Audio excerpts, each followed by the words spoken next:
você precisa. Porque existem pessoas hoje que elas estão no ministério pastoral e não são pastores.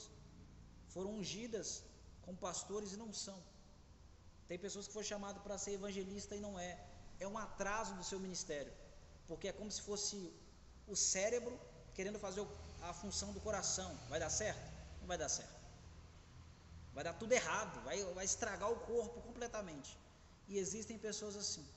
Elas foram ordenadas por homens, não pelo Espírito Santo, e elas estão exercendo o ministério pastoral delas, sendo que ela é um evangelista.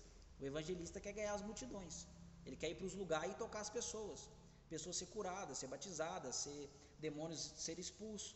Só que ele está ali aconselhando pessoas. A característica do pastor é sentar, aconselhar, todo dia está vendo a ovelha, não cansado o ambiente do culto. Se falar para o pastor expandir, talvez ele nem quer expandir, ele quer ficar num lugar pequeno lá, aconchegante com as ovelhas, ele acostumou com aquele espaço.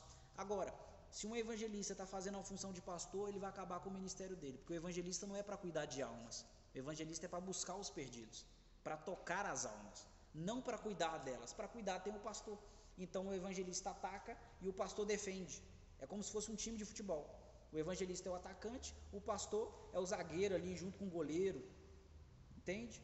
Então, quando as pessoas elas estão desalinhadas do ministério delas, naturalmente elas vão se perder. E o que pode te levar para o GPS?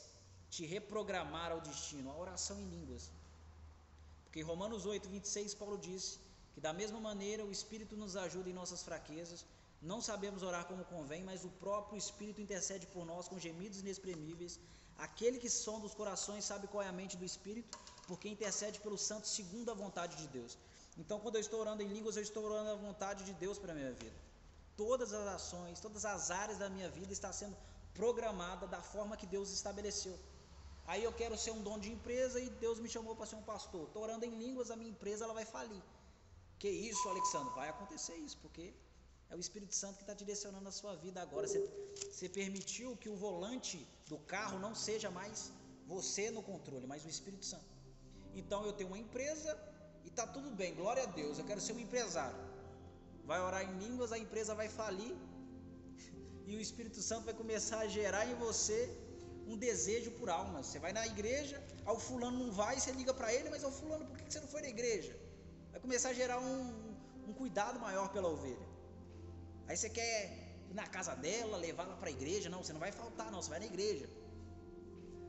Meses atrás você estava querendo virar o empresário da sua cidade, agora você está se preocupando com as ovelhas, com o fulano que não foi no culto. Aí você liga para ele, aí você procura ele, ou seja, mudou a rota, você foi reprogramado para o destino.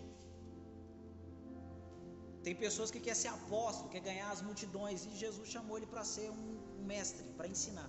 Entende? É isso que eu estou querendo dizer. Para você se descobrir, basta você crescer espiritualmente, não tem segredo. Eu mesmo não estou fazendo curso de evangelista, nunca fiz nada disso, mas o Espírito Santo está fazendo isso. O nosso maior professor não é o professor da faculdade teológica que você conhece. O nosso maior professor é o Espírito Santo, porque Jesus disse que ele viria e nos guiaria em toda a verdade. Ele disse: é melhor que eu vá, que se eu não for, o Consolador não virá, o Espírito da verdade, para que ele fique convosco para sempre. O Espírito Santo mora no seu espírito. O Espírito Santo deseja que você ore em línguas para que ele te guie em toda a verdade.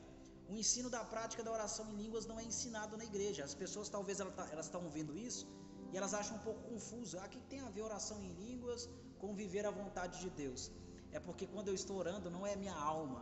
Porque se eu for orar agora eu vou pedir a Deus um carro, eu vou pedir a Deus uma casa bonita. Não é errado isso, mas existem prioridades. Aí eu estou olhando meu bolso vazio, eu quero dinheiro. Eu vou querer o quê? Ministério? Eu vou querer dinheiro. Então a gente olha muito de acordo com o que a gente está vendo, do que a gente está sentindo, do que eu acho mais vantajoso. Mas quando eu estou começando a orar em línguas, estou orando tudo ao contrário. Aí eu estou querendo empresa e o Espírito Santo está dizendo: não, pai, ele não precisa de empresa, coisa nenhuma, ele precisa de mais intimidade, ele precisa de mais unção, ele precisa de foco, ele precisa de focar no ministério. Não está precisando de empresa, nada não, isso é a alma dele, é a emoção dele guiando ele a isso. Mas o que ele precisa é mais intimidade, o que ele precisa é dons. Quando Paulo diz para buscar com zelo os melhores dons espirituais, é os melhores dons que equipam o seu ministério. Se você é um profeta, você precisa dos dons de revelação, você precisa do dom da profecia. Se você é um evangelista, você precisa dos dons de poder, fé, operação de milagres, dons de curar. E quando você está orando em línguas, você está sendo levado para isso. Você está se permitindo se edificar. Se eu tenho que casar, eu tenho que fazer uma casa. Se eu levantar 2 tijolos no domingo e voltar 3 domingos depois, essa casa vai ser edificada? Não vai mesmo. Eu vou ficar dependendo desses 2 tijolos a não sei até quando. Mas se eu estou determinado e chego lá no domingo, fico o dia todo, levanto uma parede, no dia seguinte eu vou lá e levanto outra, essa casa vai ser edificada.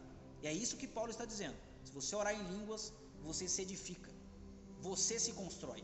Então, quanto eu quero de Deus está definido na minha fala, na minha oração. Se eu quero muito de Deus, eu vou orar muito, eu vou extrapolar na oração.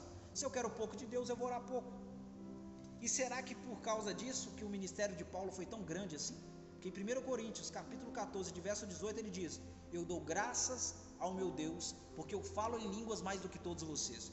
Enquanto na igreja de Corinto está lá o pessoal disputando quem fala mais em línguas, xará, dedecanta, todo mundo lá brigando, Paulo diz: não, na igreja prefiro falar 5 palavras para o entendimento de vocês do que 10.000 em outras línguas, mas dou graças a Deus porque falo em línguas mais do que todos vocês. Ou seja, ele está no banheiro e está orando em línguas, ele está trabalhando e está orando em línguas, ele está em casa e ele está orando em línguas, ele está 24 horas orando em línguas. Porque para eu dizer que eu oro em línguas mais do que alguém, como que eu posso definir isso? Como é que eu posso dizer para você, Davi, eu oro mais em línguas do que você? Eu não estou no seu